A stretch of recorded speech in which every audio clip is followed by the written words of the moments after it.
नमस्कार विद्यार्थी मित्रों, आप જોઈ રહ્યા છો સોલ્યુબલ સાયન્સ યુટ્યુબ ચેનલ ધોરણ 10 વિજ્ઞાન વિષયની અંદર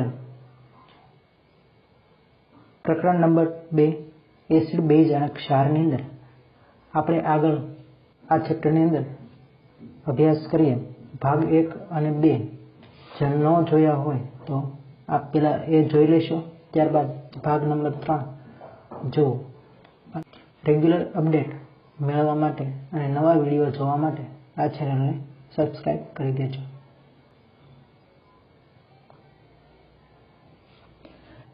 કોપર ઓક્સાઇડની મંદ હાઇડ્રોક્લોરિક એસિડ સાથે પ્રક્રિયા કરતા શું બને છે? દ્રાવણમાં રંગ પરિવર્તન જોવા મળે છે કે નહીં તેની વાત કરીશું, તેમજ તેનું સમીકરણ લખીશું। કોપર ઓક્સાઇડની મંદ હાઇડ્રોક્લોરિક એસિડ સાથે પ્રક્રિયા કરતા કોપર ક્લોરાઇડ બને છે અને પાણી છૂટું પડે છે। પરિણામે દ્રાવણનો રંગ વાદળી લીલો બને છે।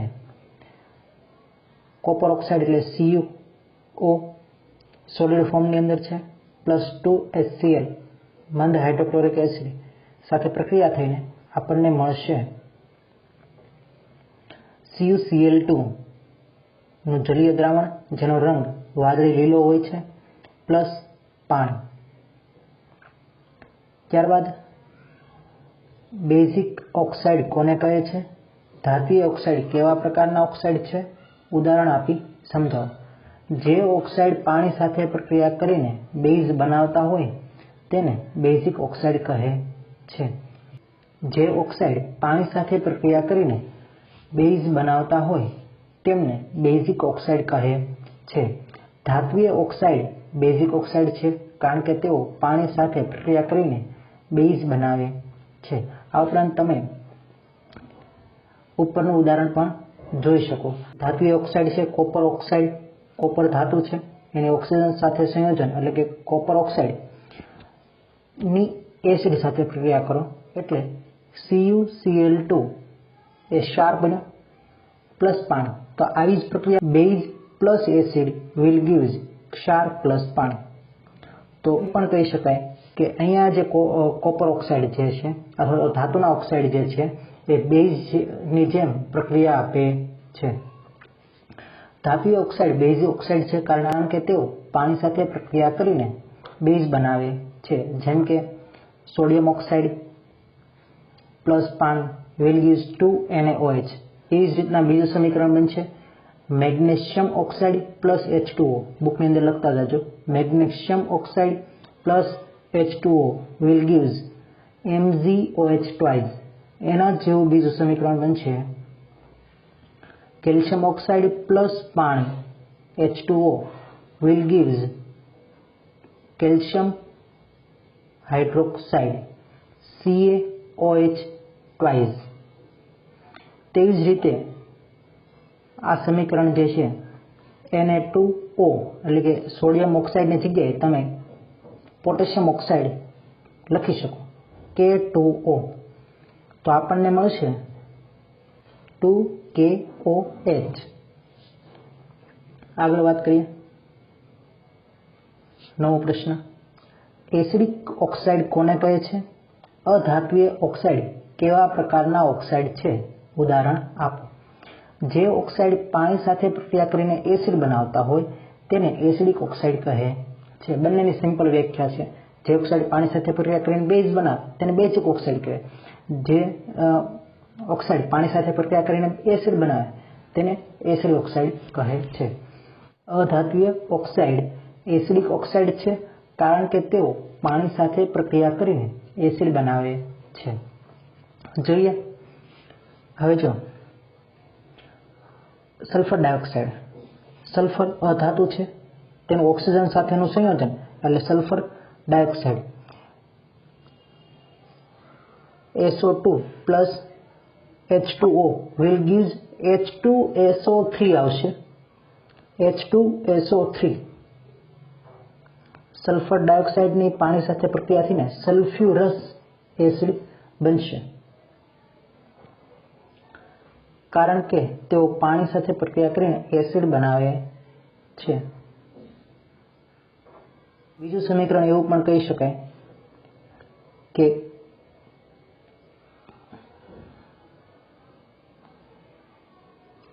કેલ્શિયમ હાઇડ્રોક્સાઇડ OH આવ્યો એટલે એ બેઝ હોય plus carbon dioxide will gives CaCO3 એટલે ક્ષાર બન્યો પ્લસ પાણી. તો બેઝ કોની સાથે ક્ષાર પ્લસ પાણી આપે છે? તો બેઝની એસિડ સાથે જ્યારે પ્રક્રિયા થાય ત્યારે તટસ્થીકરણની પ્રક્રિયા થઈને ક્ષાર પ્લસ પાણી બને છે. તો અહીંયા CO2 જે છે એ કેવો સ્વભાવ ધરાવતો હોવો જોઈએ? કાર્બન ડાયોક્સાઇડ જે છે એ કેવો સ્વભાવ ધરાવતો હોવો જોઈએ? તો કે એસિડિક સ્વભાવ ધરાવતો હોવો જોઈએ. આમ અધાત્વીય ઓક્સાઇડ સ્વભાવે એસિડિક હોય છે, જ્યારે ધાત્વીય ઓક્સાઇડ સ્વભાવે બેઝિક હોય છે.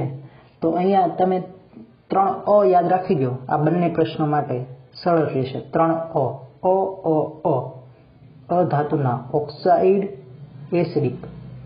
પહેલો અ એટલે અધાતુ, બીજો અ એટલે ઓક્સાઇડ, ત્રીજો અ એટલે એસિડિક. એટલે બાકીનું ઓટોમેટિક યાદ રહી જશે કે ધાતુના ઓક્સાઇડ બેઝ, અધાતુના ઓક્સાઇડ એસિડિક. નીચે થોડા ઉદાહરણો આપેલા છે. SO2, Cl2O7, CO2, N2O5. આગળ નવા પ્રશ્નની વાત કરીએ. આલ્કોહોલ અને ગ્લુકોઝ જેવા સંયોજનો હાઇડ્રોજન ધરાવે છે, પરંતુ તેઓ એસિડની માફક વર્ગીકૃત થતા નથી. તે સાબિત કરવા માટે પ્રવૃત્તિ વર્ણવો. તો આકૃતિમાં તમે જોઈ શકતા હશો એ પ્રમાણે સાધનો ગોઠવેલા છે. 2 ખીલ્લીઓ છે, બંને ખીલ્લી સાથે તાર જોડેલો છે, તારની સાથે બેટરી, બેટરીની સાથે બલ્બ, બલ્બની સાથે એક કળ એટલે કે સ્વિચ જોડાયેલી છે અને એ તાર પાછો બીજી ખીલ્લી સાથે જોડાયેલી છે. હવે આ પાત્રની અંદર આ ડુબાડવામાં આવે છે. આ જે રચના છે એ હવે પાત્રની અંદર જુદું જુદું દ્રાવણ ભરતું જવાનું છે. માનો કે તમે H2SO4 ભરો છો તો 2 આયન છૂટા પડશે, H+SO4-. એ રીતના તમે CH3COOH એસિટિક એસિડ ઉમેરો છો તો CH3COO- H+, આ રીતના 2 અલગ અલગ છૂટા પડશે. માનો કે હાઇડ્રોક્લોરિક એસિડનું દ્રાવણ છે તો H+ અને Cl- આ રીતના છૂટું પડશે. હવે તમે જોયું હોય તો આલ્કોહોલ એટલે એની અંદર હાઇડ્રોજન રહેલું હોય અને OH ગ્રુપ પણ એ ધરાવે છે. એ રીતના ગ્લુકોઝની અંદર પણ હાઇડ્રોજન રહેલું છે અને OH ગ્રુપ ધરાવે છે. હવે નોર્મલી આપણે એવું માનીએ છીએ કે H+ જે આપે એ એસિડ, OH- જે આપે એ બેઝ. તો આ બંને સંયોજન એવા છે, આલ્કોહોલ અને ગ્લુકોઝ, આ બંનેની અંદર હાઇડ્રોજન પણ રહેલું છે અને OH પણ રહેલું છે. ગ્લુકોઝમાં પણ એવું છે, H પણ રહેલો છે અને OH પણ રહેલો છે. તો હવે આપણે એમ કહી શકીએ કે આ પણ એસિડિક વર્તણૂક કે બેઝ વર્તણૂક ધરાવતા હોવા જોઈએ, પણ હકીકતમાં એવું બનતું નથી. કારણ કે જ્યારે એના જલીય દ્રાવણ એને કહેવાય કે એને પાણીની અંદર ઓગાળો એટલે એમાં આયનો છૂટા પડે, આયનીકરણ થાય. પરંતુ જ્યારે ગ્લુકોઝ અને આલ્કોહોલ અને પાણીની અંદર ઉમેરવામાં આવે છે ત્યારે દ્રાવ્ય થાય છે પણ આયનીકરણ પામતા નથી. એટલે OH- કે H+ એવું કંઈ છૂટું પડતું નથી. તો આકૃતિમાં દર્શાવ્યા પ્રમાણે સાધનો ગોઠવો. હવે દ્રાવણ તરીકે આલ્કોહોલ ઉમેરો અને અવલોકન નોંધો. ત્યારબાદ આલ્કોહોલને બદલે ગ્લુકોઝનું દ્રાવણ ઉમેરો અને અવલોકન નોંધો. તો આપણે આલ્કોહોલ અને ગ્લુકોઝનું દ્રાવણ ઉમેરીએ ત્યારે બલ્બ પ્રકાશિત થતો નથી. બલ્બ ત્યારે જ પ્રકાશિત થાય કે જ્યારે આયનોનું વહન થતું હોય, પરંતુ અહીંયા દ્રાવણની અંદર આયનો ઉત્પન્ન થતા નથી, એટલે આયનોનું વહન થશે નહીં. માનો કે હાઇડ્રોક્લોરિક એસિડ હોય તો H+ આયન અને Cl- આયન ઉત્પન્ન થાય અને આયનો દ્વારા જ જે છે એ વિદ્યુતનું વહન થતું હોય છે. પરંતુ આલ્કોહોલ અથવા તો ગ્લુકોઝનું દ્રાવણ વખતે બલ્બ પ્રકાશિત થતો નથી, જે દર્શાવે છે કે બંને દ્રાવણમાંથી વિદ્યુત પ્રવાહ પસાર થતો નથી. આ પ્રયોગ દ્વારા આપણે એમ કહી શકીએ કે ઇથેનોલ અને ગ્લુકોઝનું આયનીકરણ થતું નથી, પરિણામે H+ આયનો મુક્ત થતા નથી. જ્યારે એસિડના દ્રાવણમાં H+ આયનો મુક્ત થતા હોવાથી તેના દ્રાવણમાંથી વિદ્યુત પ્રવાહ પસાર થાય છે. આમ આલ્કોહોલ અને ગ્લુકોઝમાં હાઇડ્રોજન હોવા છતાં તેમનું એસિડ શ્રેણીમાં વર્ગીકૃત થતું નથી, વર્ગીકરણ કરી શકાતા નથી. તેવી રીતના આપણે અહીંયા એમ પણ લખી શકીએ, જ્યારે બેઝના દ્રાવણમાં OH- આયનો મુક્ત થતા હોવાથી તેના દ્રાવણમાંથી વિદ્યુત પ્રવાહ પસાર થાય છે. આમ આલ્કોહોલ અને ગ્લુકોઝમાં OH હોવા છતાં તેમનું બેઝ શ્રેણીમાં વર્ગીકરણ થતું નથી. આ બંને રીતે તમે લખી શકો છો. આગળ વાત કરીએ, શા માટે નિસ્યંદિત પાણી વિદ્યુતનું વહન કરતું નથી જ્યારે વરસાદી પાણી વિદ્યુતનું વહન કરે છે? તો નિસ્યંદિત પાણી છે ને એકદમ શુદ્ધ પાણી હોય, બરાબર. એમાં કોઈ પણ પ્રકારના ક્ષાર કે અશુદ્ધિ હોતી નથી. જો તેમાં ક્ષાર હોય, માનો કે મીઠું હોય, તો Na+Cl- એવા આયનોની અંદર રૂપાંતર થાય. અને જો આયનોની અંદર રૂપાંતર થાય, વર્ગીકરણ થાય, આયનીકરણ થાય તો એ વિદ્યુતનું વહન કરી શકે. પરંતુ જ્યારે વરસાદનું પાણી શુદ્ધ હશે, નિસ્યંદિત પાણી હશે, તો વિદ્યુતનું વહન શક્ય બનતું નથી. એમાં કોઈ પણ પ્રકારના અશુદ્ધિ નથી, એટલે આયનોમાં વર્ગીકરણ થશે નહીં, આયનીકરણ થશે નહીં. અને આયનીકરણ ન થાય તો આપણે આગળ પ્રયોગમાં જોયું તેમ વિદ્યુતનું વહન થશે નહીં. પરંતુ જ્યારે આપણે વરસાદ પડે છે ત્યારે વાતાવરણની ઘણી બધી અશુદ્ધિ હોય છે, અને આ અશુદ્ધિ સાથે પાણી સંયોજાય અને એસિડ બનાવે છે. આપણે એસિડ વર્ષાની અંદર ભણી ગયા છે કે નાઇટ્રિક એસિડ બને, સલ્ફ્યુરિક એસિડ બને, આ બધા એસિડો બને છે. અને તેના કારણે આયનો મુક્ત થાય, H+, SO4-, H+, NO3-, આ બધા આયનો મુક્ત થાય. અને આયનો મુક્ત થવાના કારણે, આયનીકરણ થવાના કારણે એ વિદ્યુતનું વહન કરી શકે. આમ નિસ્યંદિત પાણીમાં આયનો ન હોવાથી તેમાં વિદ્યુતનું વહન થતું નથી. જ્યારે વરસાદી પાણીમાં આયનો હોવાથી તે વિદ્યુતનું વહન કરી શકે છે. પાણીની અંદર એસિડ ઓગળે એટલે આયનીકરણ પામે તો જ વિદ્યુતનું વહન થાય, તો જ H+ ઉત્પન્ન થાય. અને H+ ઉત્પન્ન થાય તો જ એસિડિક વર્તણૂક દર્શાવે. જો H+ ઉત્પન્ન નહીં થાય તો એસિડિક વર્તણૂક દર્શાવશે નહીં. તો પાણીની ગેરહાજરીમાં એસિડ H+ આયનો મુક્ત કરતા નથી, અને H+ આયન જે છે એ એસિડિક સ્વભાવ માટે જવાબદાર છે. આમ પાણીની ગેરહાજરીમાં એસિડ H+ આયનો મુક્ત કરતા નથી, અને પરિણામે તે એસિડિક વર્તણૂક દર્શાવતા નથી. એસિડ અને બેઝિક વર્તણૂક માટે જવાબદાર આયનો જણાવો. એસિડિક અને બેઝ વર્તણૂક પાણી સાથેની પ્રક્રિયા દ્વારા સમજાવો. તો એસિડ વર્તણૂક માટે H+ અથવા તો H3O+, હાઇડ્રોનિયમ આયન અને હાઇડ્રોજન આયન આ બંને જવાબદાર છે. તેવી જ રીતે બેઝ વર્તણૂક માટે હાઇડ્રોક્સાઇડ આયન, OH- આયન જવાબદાર છે. એસિડની પાણી સાથે પ્રક્રિયા કરીએ છીએ ત્યારે એસિડ હંમેશા H+ આપે છે. એ H+ પાણી એટલે કે H2O સાથે સંયોજાય તો H2O છે એમાં એક H+ ઉમેરાય એટલે H3O+ બને. આપણે સમીકરણ જોઈ લઈએ અહીંયા. હાઇડ્રોક્લોરિક એસિડ પ્લસ H2O, તો આપણને મળે છે H3O+ આયન પ્લસ Cl-. તેવી જ રીતે જો બેઝનું જલીય દ્રાવણ બનાવવામાં આવે તો Na+OH- આયનો છૂટા પડે છે. તો આમ HClના જલીય દ્રાવણમાં H+ આયન ઉત્પન્ન થતો હોવાથી HCl એ એસિડ છે તેમ કહી શકાય. NaOHના જલીય દ્રાવણમાં OH આયન ઉત્પન્ન થતો હોવાથી NaOH એ બેઝ છે એમ કહેવાય. આગળના પ્રશ્નની વાત કરીએ.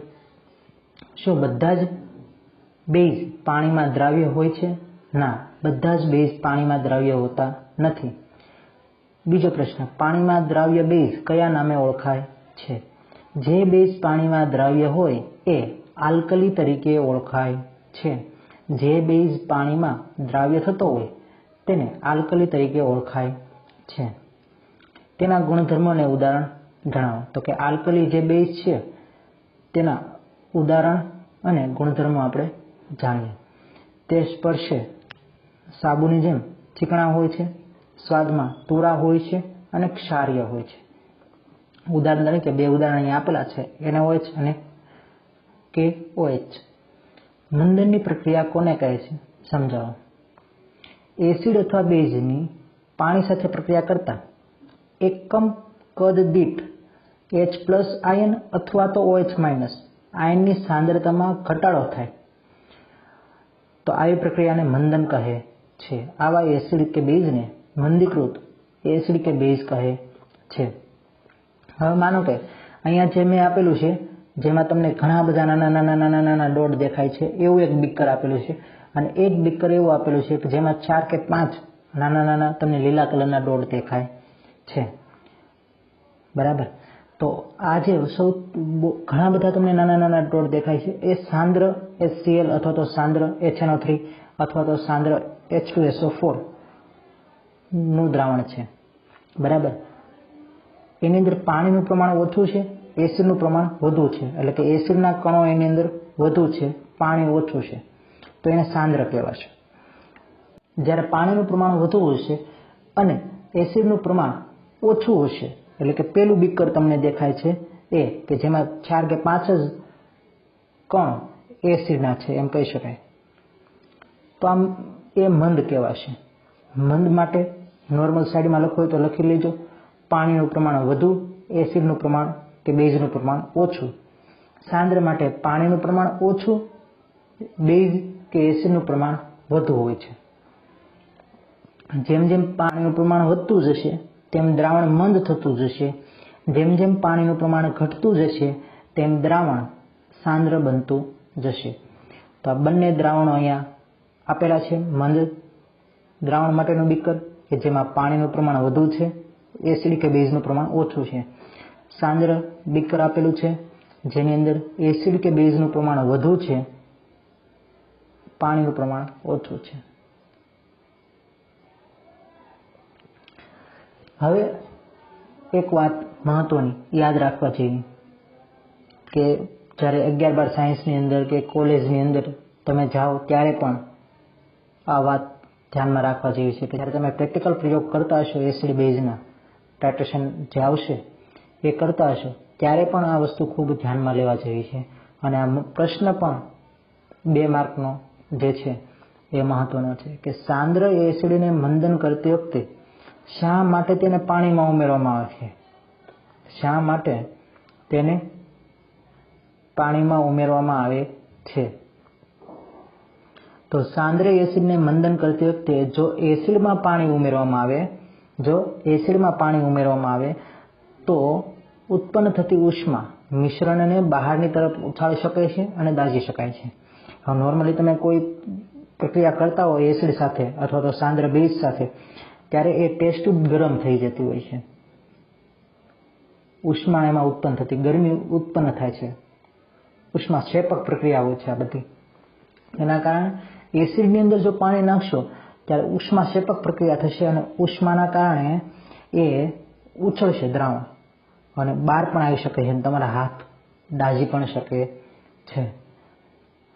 ઘણી વખત અતિશય સ્થાનિક ઉષ્માના કારણે કાચનું પાત્ર તૂટી જાય. તો એસિડની અંદર પાણી ક્યારેય નહીં નાખવાનું. પાણીની અંદર એસિડ નાખશો તો પાણી જે છે એ ઠંડુ હશે અને પ્રક્રિયા જે છે એ સમતોલિત રીતે થશે. બીજું કે જ્યારે તમે એસિડ ઉમેરતા હોય ત્યારે પાણીને સતત સ્ટરિંગ કરતા રહો. કાચના સળીઓ આવે એના વડે સતત હલાવતા રહો. હલાવતા ધીમે ધીરે એસિડ ઉમેરતા જશો તો આ પ્રક્રિયા સરળતાથી તમે કરી શકશો અને પાણીની અંદર ઉષ્મા જે છે ધીમે ધીમે પ્રસરણ પામશે અને પરિણામે કોઈ હાનિ થશે નહીં. કાચનું પાત્ર પણ નહીં તૂટે અને તમે દાઝશો પણ નહીં. તો આ ખૂબ જ ધ્યાનમાં લેવા જેવી બાબત છે. ફરીથી આખો પ્રશ્ન સમજીએ કે સાંદ્ર એસિડને મંદ કરતી વખતે જો એસિડમાં પાણી ઉમેરવામાં આવે તો ઉત્પન્ન થતી ઉષ્મા મિશ્રણને બહારની તરફ ઉછાળી શકે છે અને તમે દાઝી પણ શકો 6. ઘણી વખત અતિશય સ્થાનિક ઉષ્માના કારણે કાચનું પાત્ર તૂટી પણ શકે છે. આથી એસિડને મંદ કરવા માટે એસિડમાં પાણી ઉમેરવાના બદલે એસિડને પાણીમાં ખૂબ જ ધીરે ધીરે સતત હલાવતા રહીને ઉમેરવું જોઈએ, જેથી ઉત્પન્ન થતી ઉષ્મા સમગ્ર પાણીમાં પ્રસરી જાય. પરિણામે કોઈ હાનિ થતી નથી. હવે ઘણા લેબલ હોય છે, તમે લેબની અંદર જશો, પ્રયોગશાળાની અંદર જશો ત્યારે તમને આ ઘણા પ્રકારના લેબલ જોવા મળશે. એના વિશેની થોડી વાતો કરીએ કે રાસાયણિક બોટલના લેબલ પર ના ચેતવણી ચિહ્ન દોરી તેનો અર્થ લખો. પેલું છે ક્રોસ, મતલબ નુકસાનકારક, હાર્મફુલ, કે તેનાથી તમને નુકસાન થઈ શકે. બીજું તાપણા જેવો સિમ્બોલ આપેલું છે, બરાબર, જ્વલનશીલ, ઇન્ફ્લેમેબલ. ત્રીજો સિમ્બોલ છે એ તમારે યાદ રાખવાનો છે કે આંગળી અને એના ઉપર ટેસ્ટ ટ્યુબ દોરેલી છે. હવે આ એસિડનું ઉદાહરણ છે કે એસિડ તમારા હાથ ઉપર જો પડશે અથવા તો સાંદ્ર બેઝ કે સાંદ્ર એસિડ તમારા હાથ ઉપર પડશે, દાઝી પણ જવાય છે એનાથી. તો આ બુકની અંદર આ સિમ્બોલ આપેલો છે, યાદ રાખજો. ચોથું છે રેડિયો સક્રિય. પાંચમું છે ઝેરી પદાર્થ. છઠ્ઠું છે ફૂટી શકે તો સ્ફોટક પદાર્થ. સાતમું ઓક્સિડેશન કરતા. આઠમું છે સાંદ્ર એસિડ અથવા તો સાંદ્ર બેઝ, જે દાહક જેવું જ છે, સેમ ટુ સેમ. બંને સિમ્બોલ યાદ રાખવા જેવા છે. ઓકે, તો આની અંદર આપણે આજે ઘણા બધા પ્રશ્નોની વાત કરી. ભાગ 3ની અંદર ફટાફટ બધા પ્રશ્નો જે છે એ જોઈ લઈએ.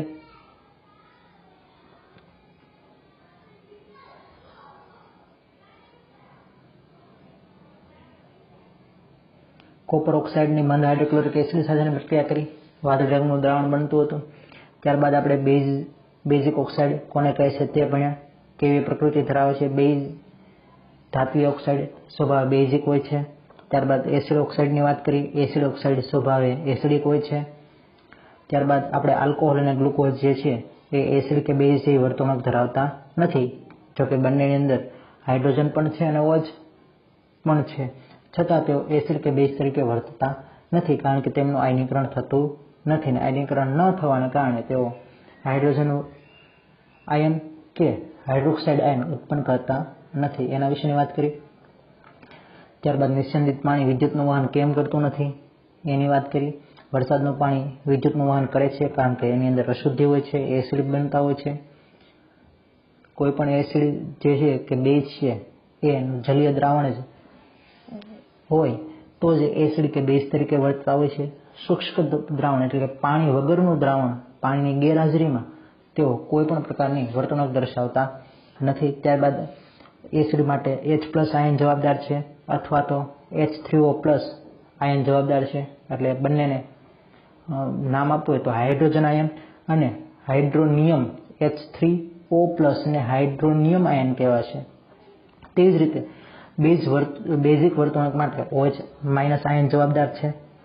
ત્યારબાદ આપણે વાત કરી કે બેઝ પાણીમાં દ્રાવ્ય હોય છે બધા જ બેઝ, તો કે ના. જે બેઝ પાણીમાં દ્રાવ્ય હોય તેને આલ્કલી કહેવાય. સ્પર્શે ચીકણા હોય છે, સ્વાદે તુરા હોય છે, ક્ષારીય હોય છે. મંદનની પ્રક્રિયાની વાત કરી કે જેને મંદ તેને કહેવાય પાણીનું પ્રમાણ વધુ હોય, એસિડ કે બેઝનું પ્રમાણ ઓછું હોય. સાંદ્ર તેને કહેવાય કે જેમાં પાણીનું પ્રમાણ ઓછું હોય, એસિડ અને બેઝનું પ્રમાણ વધુ હોય. ત્યારબાદ આપણે વાત કરી હતી કે એસિડને પાણીની અંદર ઉમેરવા જોઈએ, નહીં કે પાણીને એસિડની અંદર ઉમેરવું જોઈએ. લેબમાં થોડા ઘણા સિમ્બોલો જે અગત્યના છે એના વિશેની આપણે વાત કરી. ઓકે, જો આ લેક્ચરની અંદર તમને મજા આવી હોય, કંઈક નવું જાણવા મળ્યું હોય તો લાઈક કરો, શેર કરો અને સબસ્ક્રાઈબ કરો. નવા ભાગની અંદર નવા ટોપિક સાથે ફરી મળીશું. ધન્યવાદ. Best of luck.